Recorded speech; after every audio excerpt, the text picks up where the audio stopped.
You may not know this, but China's 1.3 billion people are desperate for water, and this Chinese water crisis could have a surprising impact on the U.S., whether they try and take our water or not. See, they've got 20% of the world's population, but only 7% of the world's water. That means each Chinese citizen gets just 22 gallons a day. Here in America, the average person uses about 150 gallons per day. Now, the Chinese aren't huge fans of America anyway, but imagine what they're thinking. Here you have a country with a fraction of the people using a whole lot more water. It's not hard to see how the Chinese could get jealous, and America could be facing a pretty big threat. But let's back up for a second. By 2030, China is expected to be 190 billion cubic meters short on water.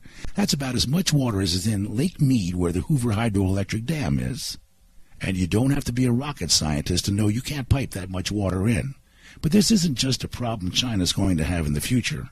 Right now, there are 11 provinces knee-deep in what the World Bank calls water poverty. One of those provinces is Beijing.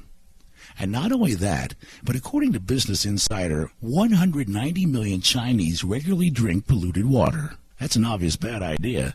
It leads to, quote, far above average mortality rates. Translation, their water is killing them. But you might be wondering what this has to do with you, or the United States. Well, I'd like to call your attention to the fact that China is one of the U.S.'s largest foreign debtors, and we're having some problems paying them back. One theory is they could call our debt in their currency, yuan, or in gold. But what if they decided to call us out in water? Sounds far-fetched. But any way you slice it, the Chinese are going to need our water. Actually, that's wrong. They already desperately need water, and we've got a lot of it. Or at least we used to. The problem is, the U.S. is entering a water crisis of its own. That's why I want to share with you the #1 free water secret you need to know in the coming collapse. Just a warning, you might not survive the water crisis without this.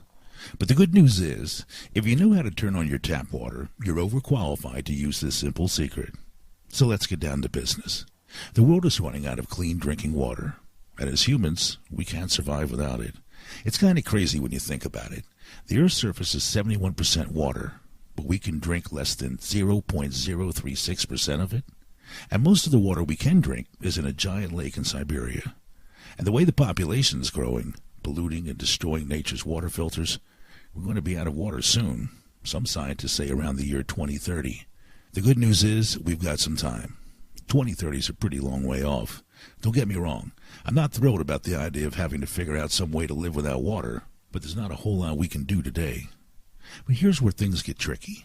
If you live in the U.S. and use well water or city water, you may not have that long. That's why I made this video, to show you the simple free water secret.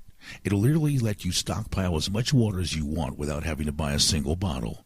And the timing for this video couldn't have been better. Here's why. Lately, the U.S. government has been trying to do what it does best: cover up what's really going on in the water crisis. It's not surprising. Just like the economy, it's too big to fix, so they just go into debt and pretend like everything is great. But the feds have slipped up on a couple of vital details. Number one, we're wide open to terrorist attacks on the water supply. And number two, we're using a water system that's 80 years out of date. We're talking pipes that are 100 years old in places like Washington, D.C. No wonder we had 250,000 water line breaks in 2010 alone. But there's an even bigger problem. You might not realize it, but your tap water could be poisoning you. And that's whether you use a well or city water. But don't take my word for it. Here's a clip from an article published in August 2011. Quoting, "We," they're talking about the U.S. here, "have the safest drinking water in the world, except for the pesticides that sometimes sneak in, and the rocket fuel, and the antibiotics." End of quote. Long story short, they're saying our water isn't safe at all. Now, this might sound like some fringe conspiracy theorist, but it's not. This article was on the front page of Reader's Digest, a magazine who is about as far away from shaky theories as you can get. So if they're picking up on it, you know the situation is obvious. They go on to talk about the many scientists who found disturbing chemicals in our tap water. Stuff like bisphenol A. If you haven't heard of this puppy, you should check out Alex Jones from InfoWars. He's found some pretty disturbing stuff about how this has turned male mice and rats into females. Literally. And as a pretty strong hunch, the same thing is happening to us men in the U.S.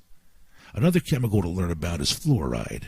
This isn't my area of expertise, but there's a lot of very smart people making some strong statements.